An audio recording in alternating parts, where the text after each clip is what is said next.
Ngayong adlaw mga kabukid, ang libros tong anak mga kabukid, nagkagayot na. Dayon tinguli na mga kabukid. Kinahanglan nga sa itong pag-ulian nindot na kasi talaga mga kabukid para mo gamit, malipay pod. Tanawa pa yung sa katapusan mga kabukid, kung yun siya pag-restore. Atong kuwag silupin mga kabukid, para makasukod na ta sa pag-ayuan ng libro. Ang una na akong ibuhat mga kabukid, giplansa na ko yung mga cover. Luyat na kayang cover mga kabukid. Kinahanglan siya nga i-press sa init nga plansa para mutuski og balik mga kabukid. Ang iha po mga pages mga kabukid, nga pilo pod, ato pong plansahon. Kung mahimo mga kabukid, ang tanan nga pilo, atong ukabon. Dayon paghuman, ato lang plansahon mga kabukid, para mabalik siya sa normal. Atong i-press ang init sa tungod mga kabukid, para di na siya mabalik og kapilo. Balik-balik ko lang natong buhat mga kabukid, hantod, mahuman tanan og plansa.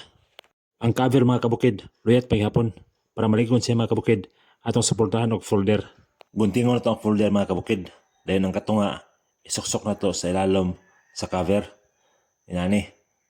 Dahil ang kanay mga nawaslit na cover mga kabukid, natunga, ato na siyang putangan og glue, atong papilit mga kabukid. Dahil ang tibok cover sa kilid mga kabukid, atong ligoon og glue para pilit kay siya.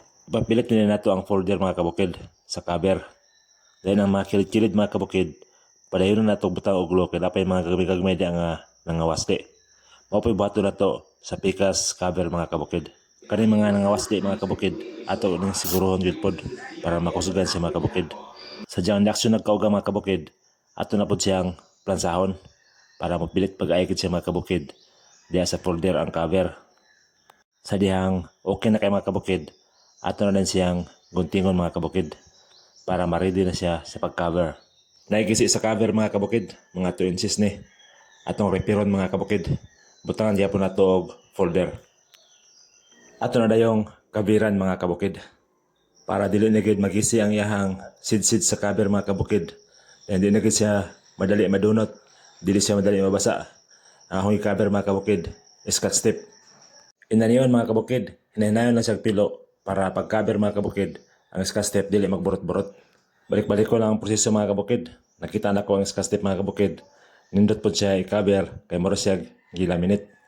Dayon, ang tanan nga sid-sid mga kabukid, di na gid siya magisi mga kabukid. Kinahanglan ta mga kabukid og lapad nga scotch tape para dali ra ang pag-cover. Dayon, mas limpyo sa tanan mga kabukid kung gamay lang atong matabon-tabon. Kay kung gamay nga scotch tape mga kabukid, daghan kaya magsapaw-sapaw nga scotch tape diya sa cover. Kung manag-cover mga kabukid og scotch tape, kung sa may mayo kabiran pa ni. Mo na niya ang resulta sa libro ang repair mga kabukid. Okay na kayo. Mura na siyag bago tanawon. Taas panig mapaingnan mga kabukid. Udagan pa bata baka basa ni. Nga salamat sa pagtanaw.